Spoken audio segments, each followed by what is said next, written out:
Ownership മാറ്റാൻ വേണ്ടിട്ടേ ആധാരത്തിന്റെ copy വേണ്ടേ? വേണം വേണം. ആ വേണം വേണം വേണം. ഏതിന്റെ ആധാരത്തിന്റെ അതോ ആധാർ കാർഡിന്റെ? ചേട്ടാ ആധാരത്തിന്റെ സ്ഥലത്തിന്റെ ആധാരത്തിന്റെ കോപ്പി അത് വേണോ അല്ലേ? അതാണ് വേണ്ടത്. അത് ശരി. സാറേ വേറെ എന്തൊക്കെയാ വേണ്ടേ? പിന്നെ വീടിന്റെ ഓണർഷിപ്പ് സർട്ടിഫിക്കറ്റ്. ആ വീടിന്റെ ഓണർഷിപ്പ് സർട്ടിഫിക്കറ്റ് വേണം. അതെവിടുന്ന് കിട്ടുക? അത് പഞ്ചായത്തിൽ നിന്ന്. ആ അത് പഞ്ചായത്തിൽ നിന്ന് കിട്ടും. പിന്നെ എന്താ വേണ്ടേ? പിന്നെ 200 രൂപയുടെ 2 മുദ്രപത്രം. ആ 200 രൂപയുടെ 2 മുദ്രപത്രം. പിന്നെയോ? പിന്നെ കരമടച്ച രസീതിന്റെ കോപ്പി. ഓ കരമടച്ച രസീതിന്റെ കോപ്പി. അല്ല സാറേ അത് വേണോ?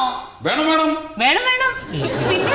പിന്നെ തിരിച്ചറിയൽ രേഖകളുടെ കോപ്പി. തിരിച്ചറിയൽ രേഖകളുടെ കോപ്പി.